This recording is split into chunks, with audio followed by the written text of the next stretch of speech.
कि इजराइल इतना स्ट्रॉन्ग देश है और उसका आयरन डोम सिस्टम है जो वहाँ के सुरक्षा कवच, वो कैसे फेल हो गया। आपको मन में ये सवाल ज़रूर उठता होगा कि आखिर इतना स्ट्रॉन्ग उसके पास सुरक्षा कवच है, वो आखिर कैसे फेल हो गया। तो चलो हम आपको बताते हैं। देखिए, हमास के आतंकवादी संगठन इजराइल पर ताबड़तोड़ मतलब हज़ारों रॉकेट से एक साथ हमला कर दिया, ठीक है। उसके बाद गाज़ा पट्टी के द्वारा से भी उस पर हमला किया गया। फिलिस्तीन जो है, ये 2-3 देश मिलके एक साथ इजराइल के ऊपर इस टाइम अटैक कर रहे हैं और इजराइल इन सभी देश के एक साथ जवाब देने में लगे हुए हैं और तकरीबन 1500 के आसपास लोगों की जान जा चुके हैं, जिसमें 800 से ज़्यादा इजराइल के लोग हैं और बाकी लोग फिलिस्तीन के हैं। तो आपको बोलेगा भाई इतना पावरफुल देश इजराइल है, फिर भी क्यों मतलब कि इजराइल को इतना सिस्टम रोक नहीं पाया।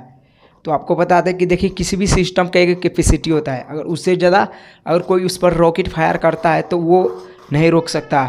कुछ के तो हवा में मार गिरा दिया, लेकिन कुछ सिस्टम उससे नुकसान कर गया और इजराइल को शहर पे जाके गिर गया।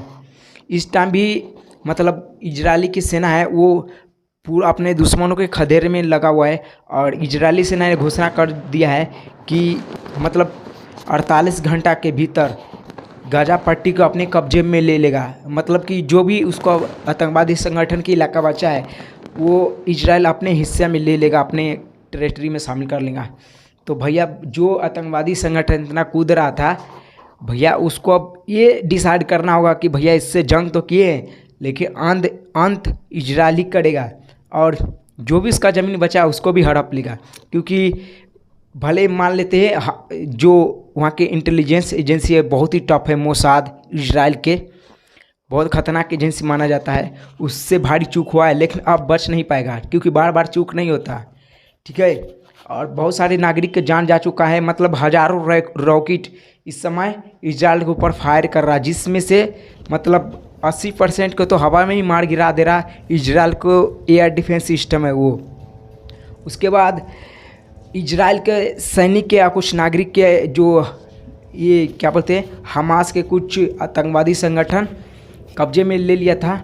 उसके बाद इजराइल भी कुछ हमास के संगठन के और कुछ मतलब दोनों एक दूसरे के कब्जा किए हुए और ये डील चल रहा है कि पहले तुम छोड़ोगे तो हम आपको नागरिक के छोड़ देंगे, और वो कह रहा इजराइल कह रहा कि भैया तुम छोड़ो या ना छोड़ो हम तुम्हारे घर में घुस के मारेंगे।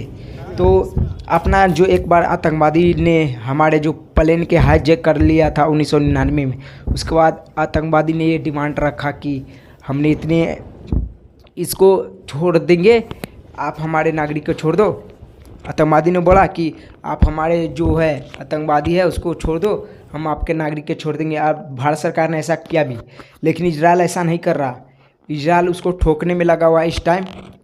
और इजराइल मतलब कि बहुत सारे फ्रंट उसका खुल गया है इजराइल को। इजराइल अकेला है इस टाइम, हालांकि अमेरिका जैसे देश ने उसको सपोर्ट किया है।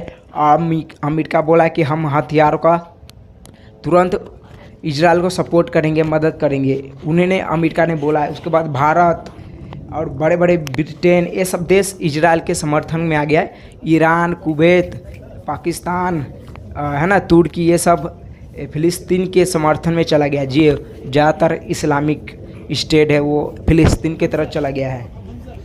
एक और चीज़ बता दें दोस्तों कि इजरायली एयरफोर्स है वो ताबड़तोड़ जहाँ से भी रॉकेट देख रहा कि इस इलाके से इजराइल के ऊपर रॉकेट आ रहा, उस इलाके के तबाह कर दे रहा।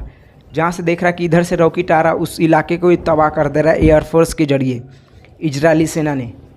और मतलब जो जॉर्डन की तरफ से घुसने की प्रयास कर रहा था इजराइल में, और घुसपैठी के इजरायली सेना ने वहाँ के जो आर्म फोर्स है वहाँ पे ढेर कर दिया है बॉर्डर पर ही। मतलब सैकड़ों आतंकवादी को बॉर्डर पर ही मार गिरा रहा है इस टाइम इजराइल के फोर्स, वहाँ के स्पेशल फोर्स, वहाँ के कमांडो। और इस टाइम पूरी तरीके से सील कर दिया गया है सीमा को। इजराइल अपने सीमा को पूरा सील कर दिया गया है और अपने सीमा को सुरक्षित रखते हुए दूसरों सीमा पर अब कब्जा करना स्टार्ट कर दिया है। क्योंकि उकसाया तो हमास वाले ने, ठीक है, उसके बाद अब कब्जा कर रहा है इजराइल वाले ने। तो दोस्तों अपना राय कमेंट में ज़रूर लिखना, जैसे भी कोई अपडेट आएगा आपको हम ज़रूर बताएंगे।